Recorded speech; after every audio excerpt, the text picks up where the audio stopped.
Good evening बच्चों। आज आप सभी के लिए मैंने आपके सब्जेक्ट से एक आप लोगों का करिकुलम में है एक इसका नाम है B positive. B positive. So इसका मैंने आप लोगों को चैप्टर 5 आज मैं पढ़ रहा था और मैंने सोचा कि एक यूट्यूब के माध्यम से आप लोगों को भी थोड़ा सा पढ़ाया जाए। अच्छा लगे तो आप लोग लाइक कमेंट कर सकते हैं। और मैं अब एवरीडे अगर आप लोगों का अप्रिशिएशन आता है, कमेंट आता है, तो मैं एवरीडे एक एक चैप्टर आप लोगों के लिए तैयार करूँगा बेस्ड ऑन योर रिकमेंडेशंस। उम्मीद है आप लोगों को अच्छा लगेगा और आप लोगों के बेहतरी के लिए मैंने ये एक प्रयास शुरू किया है। तो आइए बिना टाइम स्पेंड किए हुए सब्जेक्ट पे आते हैं। और आज का जो टॉपिक है वो है दी थिंकर है। ये आप लोगों का ये है दी थिंकर, चैप्टर 5 है। इसमें से आज आप लोगों को पढ़ाते हैं और समझाने की कोशिश करते हैं। मैंने जो भी डिफ़िकल्ट वर्ड्स हैं उन सबको मैंने अंडरलाइन कर दिया है पेंसिल से, और मैं ये चाहूँगा कि आप लोग भी अपने बुक्स में पेंसिल से अंडरलाइन कर लें डिफ़िकल्ट वर्ड को, और पॉसिबल हो सके तो एक नोटबुक बना लीजिए जहाँ पे चैप्टर बुक का नाम be positive, chapter number 5 and जो उसका सब्जेक्ट चैप्टर का नेम है दी थिंकर वो लिख लीजिए। एक तरफ यहाँ पे मैंने सीरियल नंबर अभी नहीं डाला, सीरियल नंबर भी डाल देंगे। यहाँ पे इंग्लिश और उसकी मीनिंग भी हम नोट करके रख लेंगे ताकि कभी भी हम इसको एक बार देख लें ताकि हमारे याद में आ जाए। चलिए हम शुरू करते हैं without wasting any time. So first है once Sundar Pichai has been into a restaurant. Sundar Pichai आप लोग जानते ही हैं कि गूगल के सीईओ हैं, उनके बारे में है यहाँ पे एक observation. So once Sundar Pichai has been into a restaurant. एक बार सुंदर पिच्चई एक रेस्टोरेंट में थे। He ordered coffee and started observing a bunch of ladies in front of them. उन्होंने क्या देखा? ही ऑर्डर्ड कॉफ़ी, उन्होंने कॉफ़ी ऑर्डर करा, एंड ही स्टार्टेड ऑब्जर्विंग, और उन्होंने कुछ बंच ऑफ लेडीज़ का मतलब होता है कि कुछ लेडीज़ वहाँ पे ग्रुप्स में थीं। इन फ्रंट ऑफ का मतलब होता है उनके सामने, हिम का मतलब होता है उनके सामने कुछ बंच ऑफ लेडीज़ थी जिनको उन्होंने ऑब्जर्व करना शुरू किया था। At the restaurant a cockroach suddenly flew from somewhere and sat on one of the ladies in that group. Restaurant में कहीं से सडनली मतलब होता है अचानक। सडनली का मतलब होता है, यहाँ देखिए मैंने लिखा हुआ है, सडनली का मतलब होता है अचानक से। अचानक से सडनली फ्ल्यू, ये फ्लाई का पास्ट टेंस होता है flew from somewhere and sat on one of the ladies in that group. उस लेडी के ग्रुप के किसी एक लेडी के ऊपर में कॉकरोच आके बैठ गया। सैट, सिट का पास्ट टेंस है sat. She started screaming out of fear. वो लेडी डर के वजह से, फियर का मतलब होता है डर के वजह से चिल्लाने लगी। स्क्रीमिंग का मतलब होता है चिल्लाना।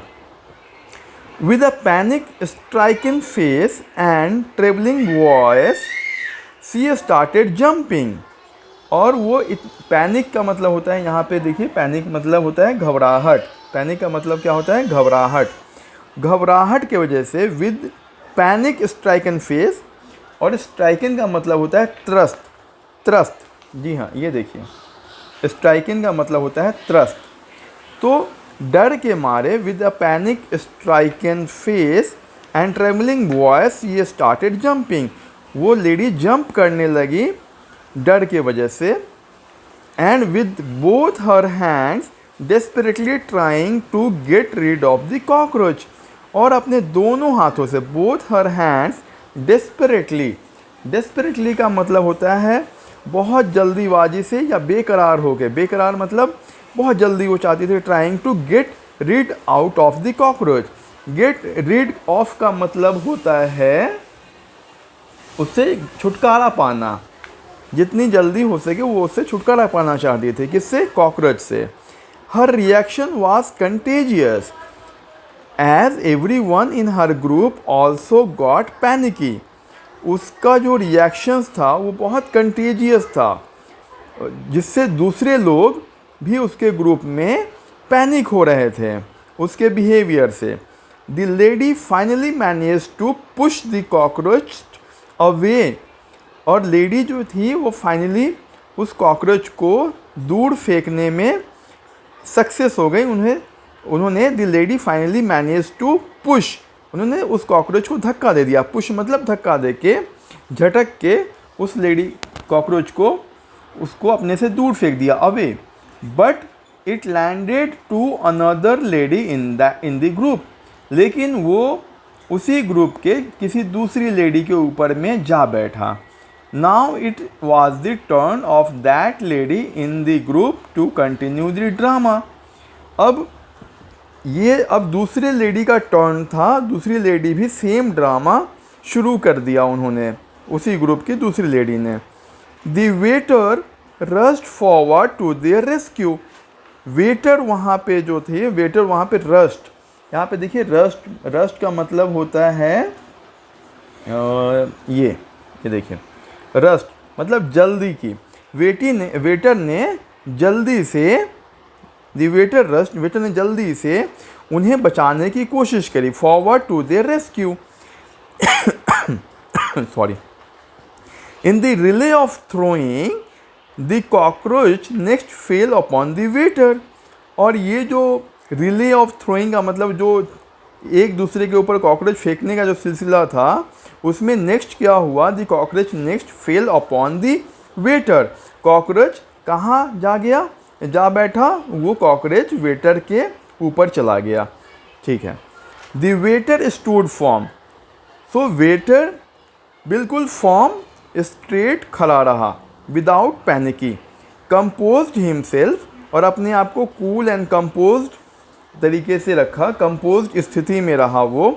And observed the behaviour of the cockroach on his shirt, और वो कॉकरोच के बिहेवियर को ऑब्जर्व करने लगा जो उसके शर्ट के ऊपर था। ऑन का मतलब होता है ऊपर, ऑन का मतलब होता है पर on his shirt.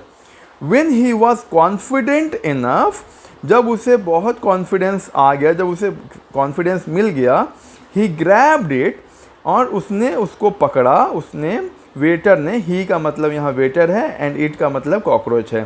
He grabbed it, grab का मतलब पकड़ना होता है, और ग्रैब्ड है यहाँ पे, ग्रैब का past tense. He grabbed it with his fingers and threw it out of the restaurant, उसने कॉकरोच को अपने हाथ से पकड़ा, हिज फिंगर्स मतलब उंगलियों से पकड़ा, एंड थ्रू इट, थ्रू जो है थ्रो का पास्ट टेंस है, उसने कॉकरोच को आउट ऑफ द रेस्टोरेंट फेंक दिया। ठीक है। सो नेक्स्ट पेज पे आते हैं। Sipping his coffee and watching the amusement, और सिपिंग हिज कॉफ़ी, सिपिंग मतलब होता है चाय या कॉफ़ी जो हम सिप करके पीते हैं, घूंट। Sipping his coffee and watching the amusement, the antenna of pictures mind picked up a few thoughts and started wondering if the cockroach was responsible for their histrionic behavior, right? सो चाय, वो coffee का SIP लेते हुए और ये जो पूरा एक ड्रामा अम्यूजमेंट जो है ये देख रहे थे सुंदर पिच्चई, और ये सब देखने के बाद सुंदर पिच्चई के दिमाग में कुछ थॉट्स आया, few thoughts, and started wondering in the cockroach is the cockroach was responsible, और वो सोच रहे थे कि क्या ये पूरे ड्रामा के लिए is the cockroach was responsible for their histrionic behaviour. If so then why was the waiter not disturb, अगर कॉकरोच पूरे ड्रामा के लिए जिम्मेदार था, so why was waiter not disturb, तो वेटर क्यों नहीं डिस्टर्ब हुआ। He handle it near to perfection, he handle it near to perfection without any chaos, और वेटर ने कैसे इसको, वेटर ने इसको बहुत ही परफेक्शन के साथ, बहुत ही सफाई के साथ हैंडल किया, विदाउट एनी केओस। और केओस का मतलब होता है जो गड़बड़ी, और अव्यवस्था, बिना केओस के, बिना अव्यवस्था के कैसे वेटर ने इसको हैंडल किया, ये सुंदर पिचई के माइंड में आ रहा था, right. It is not the cockroach, सुंदर पिचई ने सोचा कि ये जितना भी ड्रामा हुआ है, जो लेडी लोगों ने ड्रामा किया, शोर मचाया, पैनिकी क्रिएट करी, पैनिक हुए, ये it is not the cockroach, cockroach की वजह से नहीं हुआ, but the inability of those people to handle the disturbance caused by the cockroach that described the ladies. क्यों हुआ? क्योंकि जो लोग थे, जो लोग उसको हैंडल कर रहे थे, उस सिचुएशन को हैंडल करने में इनेबल थे, इनएबिलिटी, उनकी कमी की वजह से, उनके कमजोरी की वजह से, those people to handle the disturbance, उन्होंने कॉकरोच के डिस्टर्बेंस को अच्छे तरीके से हैंडल नहीं किया। देन ही रियलाइज्ड, सो उसके बाद सुंदर पिचई ने सोचा, रियलाइज़ किया, महसूस किया, it is not the shouting of my father और माई बॉस और माई वाइफ दैट डिस्टर्ब्स मी। उन्होंने सोचा, मैं जो, it is not the shouting of my father, जब मेरे पिताजी मेरे पे शाउट करते हैं, जब मेरे बॉस मेरे पे शाउट करते हैं, माई वाइफ जब मेरे से शाउट करके बात करती हैं, और जब मैं डिस्टर्ब हो जाता हूँ, but it is my inability to handle the disturbance caused by their shouting that disturbs me. बोले कि वो मेरी इनएबिलिटी है, वो मेरी कमी है कि मैं अपने फादर के शाउट को मैनेज नहीं कर सकता हूँ, या मैनेज नहीं किया और मैं डिस्टर्ब हो गया। मैं अपने बॉस के शाउटिंग को, बॉस किसी काम की वजह से नाराज़ हो गए और शाउट करने लगे, चिल्लाने लगे मेरे पे, तो मुझे उसको मैनेज करना है। अगर मैं मैनेज नहीं कर रहा हूँ तो वो मेरी क्या है? इनएबिलिटी है। इनएबिलिटी का मतलब होता है कमजोरी। इनएबिलिटी का मतलब यहाँ देखिए, इनएबिलिटी में मीन्स होता है असमर्थता। आप असमर्थ हैं वैसे सिचुएशन को, वैसे डिस्टर्बेंस को मैनेज करने में। So it is not the traffic jam on the road that disturb me. वो सोच रहे हैं, it is not the traffic jams on the road that disturb me. जो ट्रैफिक जाम की वजह से मैं डिस्टर्ब होता हूँ, वो ट्रैफिक जाम की वजह से नहीं होता हूँ, but my inability to handle the disturbance caused by the traffic jam that disturbs me. वो हमारी इनएबिलिटी है ट्रैफिक जाम को हैंडल करने के लिए, इसलिए हम लोग डिस्टर्ब होते हैं, ठीक है। More than the problem, it's my reaction to the problem that creates chaos in my life. वो बोले कि, वो सोचे कि मोर देन दी प्रॉब्लम तो है, लेकिन प्रॉब्लम इतनी छोटी है, लेकिन हमारा जो प्रॉब्लम को मैनेज करने का तरीका है वो इतना बड़ा है। प्रॉब्लम इतनी छोटी है, लेकिन हमारा प्रॉब्लम को हैंडल करने का तरीका इतना बड़ा है, इसलिए प्रॉब्लम बड़ी हो जाती है। So more than the problem, it is my reactions, it's my reactions to the problem that creates chaos in my life, ठीक है। So lesson learn from the story. इससे, इस स्टोरी से हमें क्या लेसन मिलता है, हमें क्या सीख मिलती है? Lesson learn from the story is I understood I should not react in life. मैंने ये समझा कि मुझे अपने जीवन में रिएक्ट नहीं करना चाहिए। I should not react in life, I should always respond. हमें रिस्पॉन्ड करना है, मुझे रिस्पॉन्ड करना चाहिए, मुझे रिएक्ट नहीं करना चाहिए। I should not react in life, ये लाइन आप लोग, बच्चे लोग मार्क कर लीजिए। I should not react in life, और पूरी लाइफ में इस चीज़ को याद रखिएगा, चीज़ों के ऊपर रिएक्ट नहीं करना है, हमें रिस्पॉन्ड करना है। I should always respond. The women reacted, जो औरतें थीं वो रिएक्ट कर रही थी, whereas the waiter responded, जबकि जो वेटर था वो रिस्पॉन्ड किया। उसने क्या रिस्पॉन्ड किया? कॉकरोच को वॉच किया एंड अपने फिंगर से कॉकरोच को ग्रैब किया और उसको threw away from the restaurant, ठीक है। Reactions are always instinctive. अब इंस्टिंक्टिव का मतलब यहाँ पे मैंने बताया है, इंस्टिंक्टिव का मतलब होता है स्वाभाविक। जो हमारा रिएक्शंस होता है वो बहुत स्वाभाविक होता है। Reactions are always instinctive whereas, जबकि responses are always well thought of, जबकि रिस्पॉन्स जो होता है बहुत अच्छे दिमाग से, विचार से निकला हुआ चीज़ है, जिसको रिस्पॉन्स कहते हैं। इसलिए हमें सिचुएशन को वेल थॉट ऑफ तरीके से रिस्पॉन्ड करना चाहिए, ना कि इंस्टिंक्टिव बिहेवियर की वजह से उसे रिएक्ट करना चाहिए। A beautiful way to understand life, life को ब्यूटीफुल तरीके से हैंडल करने का जो तरीका है वो यहाँ है। ये दोनों नीचे के लाइन को आप लोग बच्चे लोग आप लोग अंडरलाइन कर लेंगे। Person who is happy is not because everything is right in his life. जो लोग खुश हैं, पर्सन हु इज़ हैप्पी, लोग जो खुश हैं, is not because everything is right in his life, उनके ऐसा नहीं है कि उनके जीवन में सारी चीज़ें सही हो रही हैं और सही हैं इसलिए वो खुश हैं, ऐसा नहीं है। जो लोग खुश हैं उनके जीवन में भी प्रॉब्लम्स हैं। ही इज़ हैप्पी, वो खुश हैं, because his attitude towards everything in his life is right.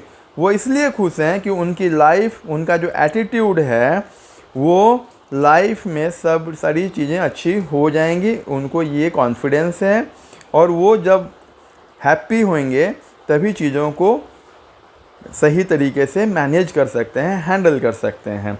So last का ये 2 लाइन सारे बच्चे आप लोग याद कर लेंगे तो बहुत अच्छा होगा और जीवन में इसको हर एक कदम कदम पे इस्तेमाल भी करना है। चलिए आगे देखते हैं। यहाँ पे 5 बुलेट पॉइंट्स हैं। यहाँ पे लिखा हुआ है एक्सपेक्टेड बिहेवियर। अब आप पूरा चैप्टर पढ़ चुके हैं तो आपसे क्या उम्मीद की जाती है बिहेवियर को, इसको अपने लाइफ में लेने के लिए। टू वर्क पेशेंसली, सबसे पहले आपको पेशेंसली काम करना है। पेपर आए, एग्ज़ाम आए, घबराना नहीं है। To work patiently even in adverse conditions, अगर आप बुरे कंडीशन में भी हैं, किसी प्रॉब्लम्स में भी हैं, तो आपको रिएक्टिव नहीं होना है, रिस्पॉन्ड करना है। सो टू वर्क पेशेंसली, बहुत धैर्य के साथ। पेशेंसली का मतलब होता है धैर्य, धैर्य के साथ आपको काम करना है। सेकेंड पॉइंट है to be inspired by a model character. आपके आसपास, स्कूल में, घर में, पड़ोस में, देश में, राज्य में कुछ मॉडल कैरेक्टर हैं। जैसे इस पूरे स्टोरी में मॉडल कैरेक्टर कौन है? वेटर। वेटर बहुत पैनिक नहीं हुआ, वो कंपोज रहा, फॉर्मली स्टैंड था वो। उसने कॉकरोच के बिहेवियर को वॉच किया और अपने फिंगर से सारे उस कॉकरोच को पकड़ा और रेस्टोरेंट के बाहर फेंक दिया। तो वो रोल मॉडल हो गया, मॉडल कैरेक्टर है ये, ठीक है। थर्ड पॉइंट है to make the best use of opportunity. और जो भी आपको अपॉर्चुनिटी मिलती है, अपॉर्चुनिटी का मतलब क्या होता है? अवसर। जो भी आपको अवसर मिलता है उसका बेस्ट यूज़ करना है, ठीक है। नेक्स्ट है to remain active in work with good intention. और आपको हमेशा एक्टिव रहना है काम में विद गुड इंटेंशन, अच्छी सोच के साथ। इंटेंशन का मतलब होता है सोच या उद्देश्य। To get ready for receive and cooperation, to get ready for service, to get ready for service and cooperation. हमेशा अपनी सर्विस देने के लिए, अपना काम करने के लिए एंड कोऑपरेशंस के लिए रेडी रहना चाहिए। सो बच्चों, ये 5 बिहेवियर हैं एक्सपेक्टेड बिहेवियर, ये आप लोग अपनी लाइफ में हमेशा रखेंगे याद। To get ready for service and cooperation, to remain active in work with a good intention, to make the best use of opportunity, to be inspired by a model character, to work patiently even in adverse condition. उम्मीद है बच्चों आप लोगों को आज का ये subject अच्छा लगा होगा। अच्छा लगा है तो आप लोग लाइक और कमेंट ज़रूर करें। मैं इसी बुक का नेक्स्ट चैप्टर आप लोगों के सामने लेके आऊँगा नेक्स्ट एपिसोड में, जो कि है the essence of religions. Six chapter है द ऑफ रिलीजन्स। बहुत ही इंटरेस्टिंग सब्जेक्ट है, बहुत ही इंटरेस्टिंग चैप्टर है और मैं आप लोगों के लिए ये इनिशिएटिव लिया है। उम्मीद है आप लोगों को अच्छा लगेगा। लाइक और कमेंट करके मुझे अपने विचार ज़रूर बताएं। Thank you.